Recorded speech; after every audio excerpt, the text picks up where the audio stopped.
welcome back to the channel. I think the last video, I just finished my loft boarding, and then I did mention about flooring. So since then, I've done a bit of research, and basically I've had a look at the different options, and basically from what I've seen, there's three good options basically. There's carpet, which is like little carpet tiles, sort of what you get at like schools, as one option. There's the tiles that you see advertised everywhere, where they're sort of like a mesh almost, so stuff could fall through. And then there's epoxy. So from what I want to do in the garage, which is sort of work on a car and do various jobs, basically carpet I didn't think would last very long, and it was either the tiles or the epoxy. I've decided that epoxy is probably better for me, just because I think the tiles, I'll drop stuff through them and they don't look that comfortable and rolling stuff around, and I just thought epoxy is going to be a bit harder wearing. I can just clean it, and also there's a few things I want to do with the epoxy to get a better look rather than just the tiles. So in this video, I've decided I want to go with epoxy, so then it's going to be how I then prep the floor effectively for the epoxy, because at the moment my garage is as the developers left it. So it's relatively flat. There is a slight gradient, which I think is to make water run out if it gets wet, but basically the surface isn't great. So I've had a look through and it's quite dusty and chalky almost on top. So when you come to fit epoxy, you have to do some prep work, which is effectively prepare the surface. So even though epoxy is really hard wearing, it's only as good as this sort of surface you put it on. So they do recommend surface prep. Now, looking at the options, or the various different companies that do epoxy, a lot of it in America to be honest, but still, a lot of them, there's two options basically. You either mechanically prepare the surface, or there's an acid etch thing that you can get, which looking through, I think if you've got a good surface to start with, I think the etch is probably the cheaper option. But my surface wasn't great, and also when I sort of looked at it, I mentioned it was a bit chalky like. I thought it's probably not a good surface to bond to, so I've gone down the grinding route. Now, I think you can rent a industrial grinding unit, which sort of comes and just grinds the top surface off. But I looked and they were expensive, and I'm trying to do this, keep costs down as much as possible.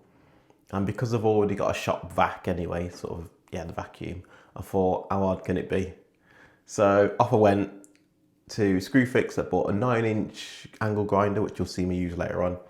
And I think it was about a 20 quid concrete grinding stone from Amazon to fit it. And it came with a little shroud to keep the dust in, which you'll see in the video later on. But yeah, basically I had to go, and you'll see how it turns out. So yeah, I'll hand over to me in the garage when I was actually doing the work, because I obviously did a short while ago. But yeah, so any questions, any comments, any advice, yeah, don't forget to get it in, and also don't forget to subscribe. You know, it helps me out a lot, and I want to sort of keep this channel going. I've got lots of ideas for around the house, so I want to keep getting more stuff, and obviously the more subscribers stuff I get, hopefully I can get a little money back and plow it into the next project. So yeah, cheers. Today I'm actually going to be concentrating on grinding the floor down. So what I've done is I've made a start, because I've had a little practice and done some of the garage, but basically what I'm going to show you today is the finish of the floor when I first moved in. So you can sort of see there's a little bit of powdery stuff on top. I think it's called laitance. I think it's called that anyway. But anyway, I'll show what it looks like at the start, and then once I've ground it down, what it sort of looks like, and you can see the finish underneath. And then I'm going to go through the tools that I've actually used and bought for this. But first, I think the first job is just to sweep up, because as you can see, there's a bit of dust anyway that I've had before, and I just clean up so you can see what the actual finish of the garage was like before I made a start.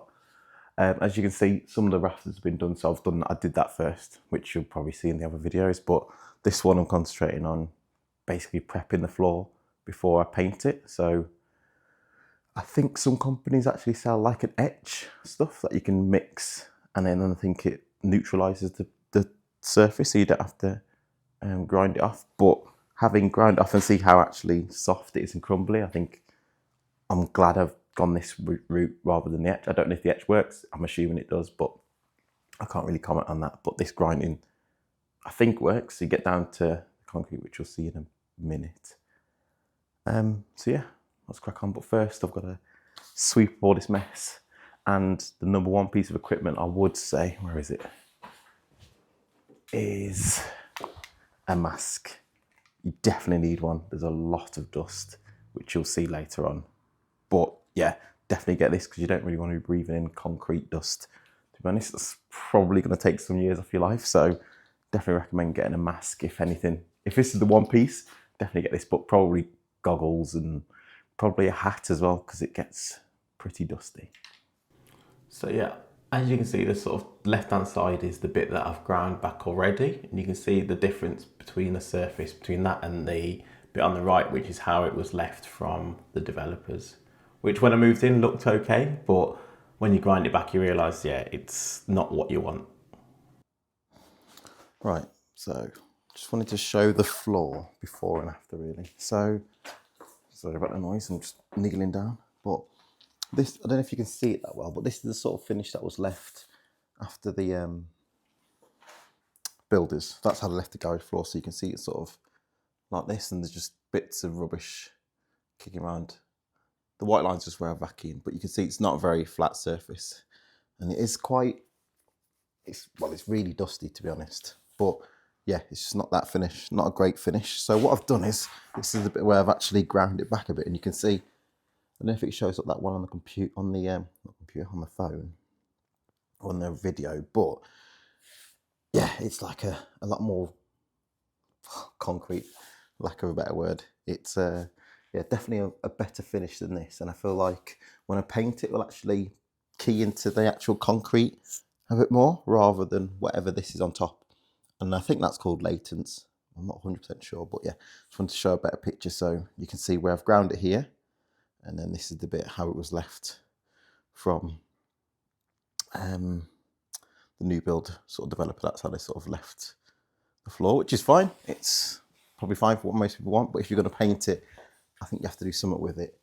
And then I've got a few holes like this in the floor, which you can see, which I'm going to sort of try and fill with some kind of cement repair, which I've got a tub from Screwfix, which I'll get out later. So yeah, so that's what we're going to do today. Try and grind all this bit off. That's the last bit of the garage left to do. As you can see, I've sort of ground this bit. It needs a bit of a clean.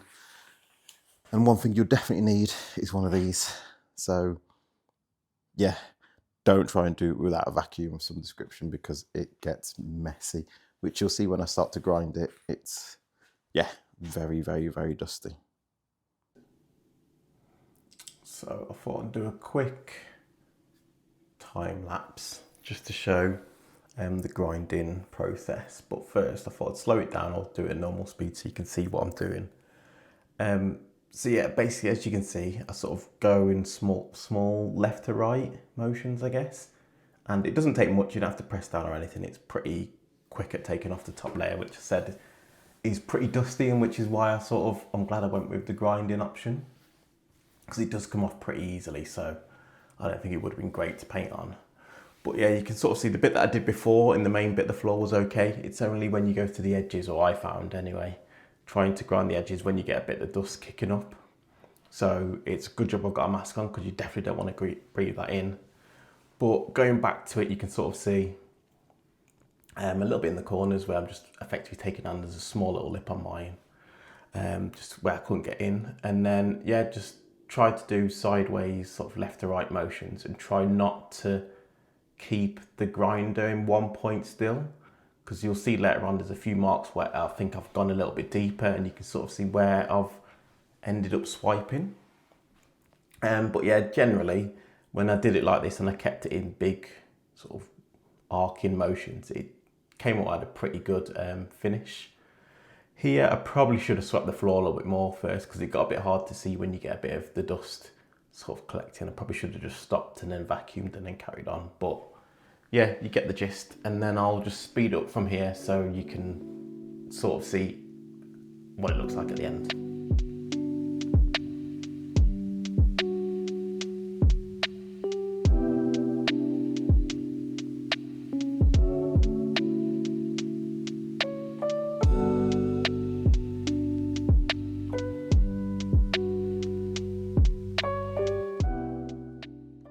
Right, so here we are. I've now finished grinding the floor. It's a little dusty. I have given it a vacuum, but I think it's going to take sort of 3 or 4 vacuums to get it to the point where I'm ready to paint. But for now, the next issue on the list is to fix all these holes. So I don't know if you can see too well. In fact, let me quickly show you what these look like. So as you can see, on the floor you get these sort of holes, which I'm now going to fill in, hopefully. So I'll show you how I've done that.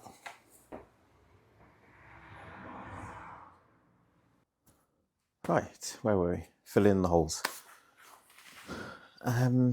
So what I've bought to do this with is this, I don't know if you can see, Screwfix concrete repair mortar. So it comes in 2 big bags actually. Sort of get, I think it's 10 kilo tub, yeah, and you get sort of 2 5-kilo bags. So obviously I don't need that much. So what I've got is just a little thing, and what I found quite useful is a little spatula from the kitchen. Yeah, don't use it in the kitchen afterwards, obviously, but so what I do is just mix up basically as much as I need. So I'll just quickly mix it. I think you're supposed to use a paddle mixer for this, but I don't have one small enough, and I only need a tiny little bit to effectively fill in a few of these holes. So yeah, I'll just mix it by eye, I think.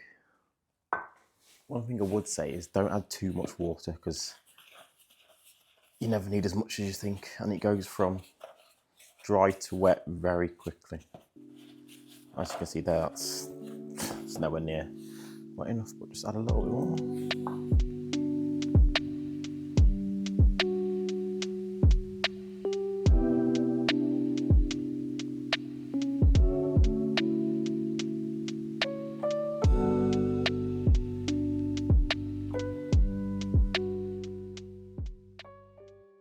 Just to show the consistency. I don't know if you can see that, but it's sort of a bit runny, but not too bad. You could add a bit more if you wanted to, but I think this will be for me. Right, bring this a bit closer, I think. Hopefully that works. I'll move that point.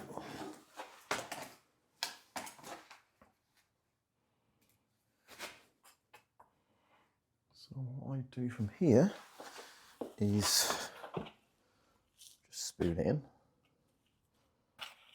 Yes. Fill all these holes.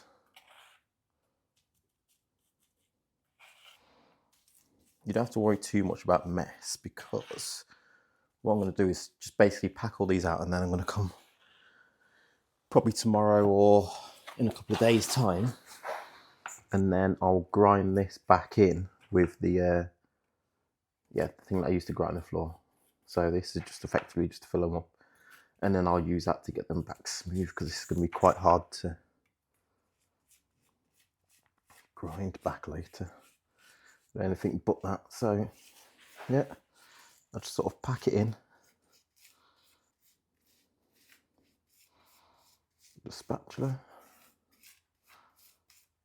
and as I said, you don't have to get it smooth really, because once it dries you can then grind it back. So this is what I'll do with all the holes I found. Also, before you do this, it definitely helps to vacuum the floor so it bonds in rather than sticking to the dust.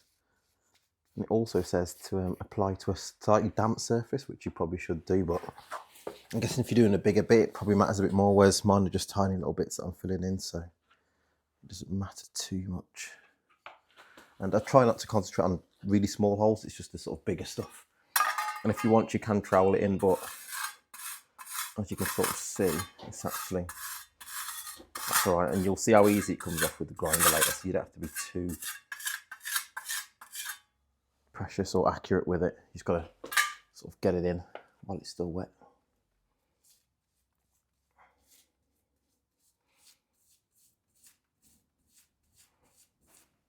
Right. Right then, just to show what it looked like. So that's my messy filling in holes. But as you can see, here's a bit I did a couple of days ago.